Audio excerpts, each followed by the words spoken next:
नमस्कार दोस्तों, मैं हूं Ashish Shukla from deep knowledge. हम लोग पढ़ रहे हैं ज़ेन योगा। लेकिन आज मैं एक भाई साहब ने मुझे एक वीडियो भेजा है। इनफैक्ट वीडियो नहीं, राइटअप भेजा है। उन्होंने कहा है वीडियो देख लीजिएगा और उसके बाद मुझे अपना व्यू बताइएगा। पता है हम दूसरों की व्यू कब पूछते हैं? जब हमारे अंदर में डाउट होता है।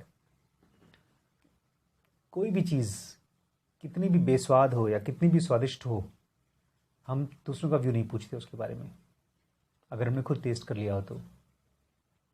अच्छा, स्पिरिचुअलिज्म में स्वाद एक्सपीरियंस का तो होता है, लेकिन उसके पहले समझ का होता है। जब समझ में आ जाए तब। ज़ेनोगा की समझ कर्मा को लेकर के, कर्म को लेकर के, बहुत पुराने ज़माने से कर्म को तो सिंपल तरीके से हम समझते हैं। अच्छा करोगे तो अच्छा फल पाओगे, बुरा करोगे तो बुरा फल पाओगे। लेकिन एक बड़ा नया टाइप का कुछ किसी ने शेयर किया है, तो पूछ रहे थे कि आपका व्यू कैसा है। तो मैं पहले वो कवर करना चाहूँगा, फिर आगे बढ़ेंगे। काफ़ी लंबा है, आपको मेरे साथ धीमे धीमे बर्दाश्त करना पड़ेगा। शायद आज का पूरा क्लास इसी में चला जाए, तो ध्यान से सुनिएगा। और उसके बाद फिर मैं अपने व्यू दूंगा। शायद व्यू का टाइम ही ना मिले आज। फिर भी मैं पढ़ना चाहूँगा। कह रहे हैं, एक भाई साहब ने लिखा है, before you are born you sit down with your spiritual guides for approximately 2 years earth time. धरती का जो 2 साल का समय है, उसने के बराबर, उतना 2 साल के बराबर आप अपने गुरु के साथ या किसी गाइड के साथ ऊपर मरने से पहले किसी और लोक में बैठते हो उसके साथ। And you decide what lessons you need to master during the life time. और तुम्हें डिसाइड करते हो कि तुम जब पैदा होगे तो कौन कौन सी चीज़ें तुम्हें सीखनी है। What negative karma you need to balance. तुम्हें कौन कौन से नेगेटिव कर्म है जो तुम्हें बैलेंस करने हैं। What positive karma you need to balance. And what personality traits you will possess during this life time. अब तो किस तरह का पर्सनैलिटी तुम्हारा होगा, ये सब चीज़ें तुम वहाँ बैठ करके डिसाइड करते हो। इसमें कुछ कन्फ्यूजन मुझे था, इसी टाइप के मेरे भी विचार थे, और उसी की वजह से मैं आलसी हो गया था। आलसी इस तरह से हो गया कि यार कोई सोल तो है, मैंने सब कुछ प्लान किया है, तो सब कुछ मेरे प्लान के तहत ही हो रहा है, तो होने दो, क्यों डिस्टर्ब हो रहे हो। लेकिन जब डिस्टर्बेंस आती थी तब ये सब नहीं सुनाई देता था। और जब कुछ गलत कर्म करने का मन करता था, गलत कर्म मतलब भाई हमारे सामने ऑप्शन है, लालच, मैं कर भी सकता हूँ और मैं किसी का दया करके उसको हेल्प भी कर सकता हूँ। लेकिन जब 2 ऑप्शन मेरे सामने आते थे तो मन तो अक्सर यही करता है कि जो मेरे मन का है वो कर लूँ, दूसरे का भला बाद में कर लेंगे। और फिर मन पर ये भी कहता था कि ये सब तो मैंने ही डिसाइड किया है, खुद ही प्लान किया है, अपने मास्टर के साथ बैठकर वहाँ पर। इस सेंस में ज़ेन योगा या पीजे सहर ने बहुत मुझे हेल्प की है समझने में।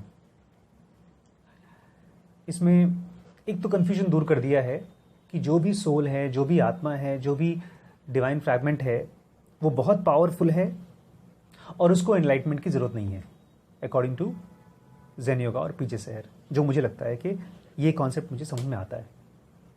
अगर कोई चीज़ बहुत पावरफुल है, जो सब कुछ जानती है, उसको कुछ सीखने की भी ज़रूरत नहीं है। ठीक। अब दूसरी चीज़, सीखने की ज़रूरत किसको है? मुझे है, जो परेशान है, जो दुखी है।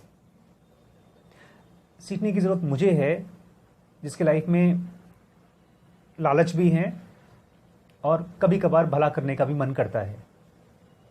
लेकिन स्ट्रगल हमारी ये है कि हम इसको कंट्रोल नहीं कर पाते, अपने लालच को कम नहीं कर पाते और भलाई करने को ज़्यादा नहीं कर पाते। समझ में नहीं आता, कभी कभार होता है। तो कैसे हम, ये हमारी लाइफ का जो कर्म है, जो इतना कॉम्प्लेक्स सिस्टम है, उसका सही साइंस क्या है, इसके पीछे रियलिटी क्या है, आपको याद है हम लोग जो बात करने वाले हैं? बहुत सिंपल चीज़ है। Karma according to Zen yoga is accumulation of energy. जो भी चीज़ है दुनिया में, सोल है, डिवाइन फ्रैगमेंट है, गॉड है, अगर वो बहुत इंटेलिजेंट है तो है, ठीक है। लेकिन अभी फ़िलहाल मैं वैसा इंटेलिजेंट नहीं हूँ। अगर मैंने किसी दुनिया में अपने लिए प्लान वन किया भी है, अपना राइट टाइम खोजा है, राइट पेरेंट्स खोजे हैं, वो सब किया भी है, लेकिन मुझे अभी उसका कोई मेमोरी नहीं है। इसलिए ये सब जानने के लिए, सचमुच में अगर मैंने किया है तो वो सब जानने के लिए मुझे एनर्जी इकट्ठी करनी होगी। और किस तरह की एनर्जी इकट्ठी करनी होगी? प्योर माइंड एनर्जी स्टेट और एनर्जी ऑफ अवेयरनेस। आपको जब काफ़ी दिनों बाद देखा, जब आप लखनऊ से आए थे, देख करके बड़ी खुशी हुई थी मुझे भी, और शीश तो आपसे आकर चिपक गए थे। और मैं अक्सर जब घर में नीचे आता था ना, तो मैं देखता था साइकिल नहीं मिलती थी मुझे वहाँ पे। जब मुझे साइकिल नहीं मिलती थी, आपकी साइकिल, तो थोड़ा सा मन उदास हो जाता था। फिर मुझे लगता था चलो कोई बात नहीं, अपने काम के लिए गया है। फिर जब उस दिन साइकिल दिखी तो खुश हो गए। आप दिखे नहीं, साइकिल दिखी तो खुश हो गए। आप, मुझे लगा आप आ गए हैं। ठीक ऐसा ही होता है जब आपके अंदर में एनर्जी इकट्ठी होती है और आप चीज़ों को पहचानना शुरू करते हैं। अरे ये तो मैंने ही किया था, और ये जो फीलिंग आती है तो मैंने ही किया था, इसका मतलब जानते हैं क्या होता है? इसका मतलब ये होता है फिजिकल बॉडी जो कर्म पैदा करती है। कर्म मतलब एक्सीडेंट्स। एक नया बात बता रहा हूं मैं। आज हम लोगों ने एक कोटेशन बनाया है, अज्ञान में, बेहोशी में किया हुआ बहुत अच्छा कर्म, भलाई का कर्म भी बेकार होता है। अगर आपने किसी को दान दे दिया लेकिन बेहोशी में दिया तो किसी काम का नहीं है आपके लिए। और वहीं पर जानबूझ के किया हुआ गलत कर्म भी काम का होता है। मतलब अगर आपने सोच समझ के चोरी की और आप जानते हैं इसका रिजल्ट क्या होता है, तो वो भी आपके लिए हेल्पफुल होता है।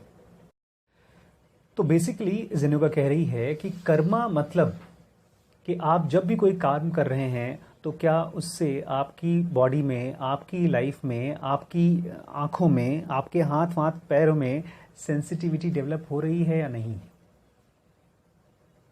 अगर किसी काम को करते हुए आपकी बॉडी सेंसिटिव नहीं हो रही है और अवेयर नहीं हो रही है तो वो कर्मा ऐड करेगा। कर्मा मतलब एक्सीडेंट्स।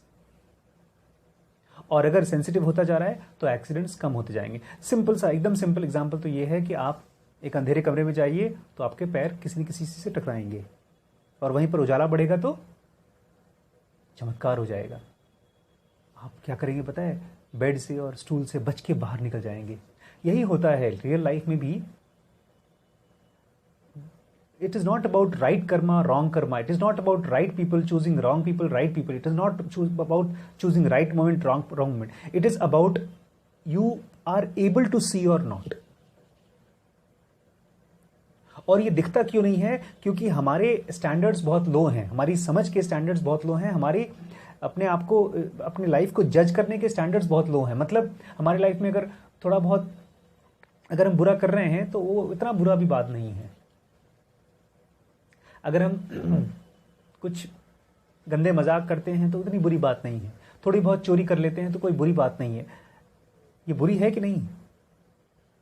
सब लोग कहते हैं कि बुरा है, लेकिन सब मानते नहीं है कि बुरा है।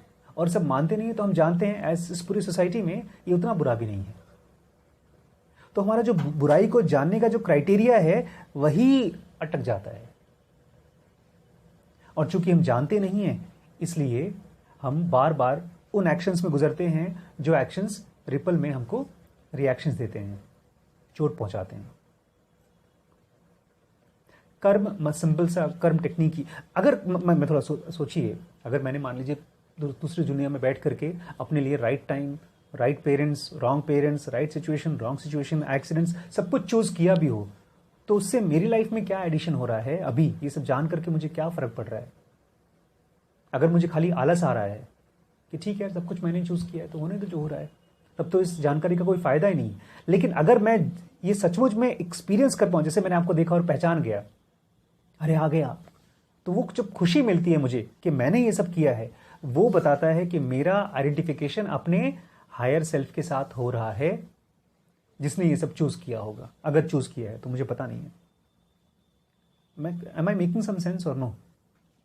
इस कमरे में आए, आपने ये सब कंप्यूटर देखा, आपको लगा अच्छा है, ठीक है सर, ठीक है।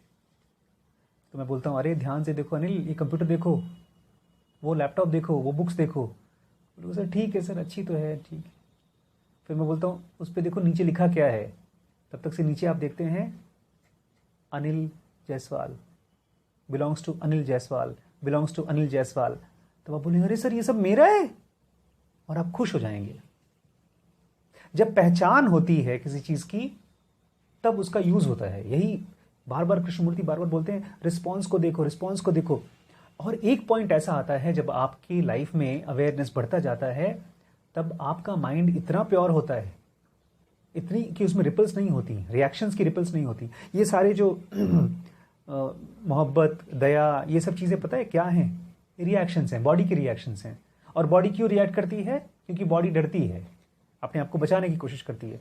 जैसे एक जानवर दूसरे जानवर को खाता है ताकि खुद को बचा ले, ऐसे हमारी बॉडी अपने आप को सबसे बचाने की कोशिश करती है। उसको इससे फर्क नहीं पड़ता कि लोग मुझे नुकसान पहुंचाएंगे नहीं पहुंचाएंगे, हमेशा बचाती रहती, थॉट्स में बचाती रहती है।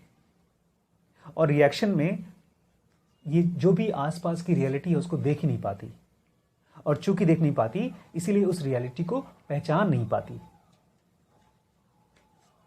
तो जिनोका कहती है तुम्हारा असली कर्म या तुम्हारा बुरा कर्म ये नहीं है कि तुमने क्या क्या किसी के साथ अच्छा किया। तुम्हारा असली कर्म ये है कि तुमने कितना समय अपने आप को अवेयर रहने में गुजारा। जितना ज्यादा गुजारा उतना तुम अवेयर हो। तुम्हारा अवेयरनेस तुम्हारी करेंसी की तरह है। और जब यही अवेयरनेस की पराकाष्ठा हो जाती है, जब it reaches to the highest peak, तब सारे रिएक्शंस उसी अवेयरनेस में डिसॉल्व हो जाते हैं। और जब बॉडी रिएक्ट नहीं करती, बॉडी के सारे रिएक्शंस डिसॉल्व हो जाते हैं, तब रियलिटी इसमें अपनी झलक देखती है। और जब रियलिटी अपनी झलक इस बॉडी में देखती है, तब ये बॉडी नाम का जो इल्यूजन है वो गायब हो जाता है। ठीक ऐसे ही जैसे किसी परछाई के ऊपर कोई लाइट गिरती है, परछाई गायब हो जाती है।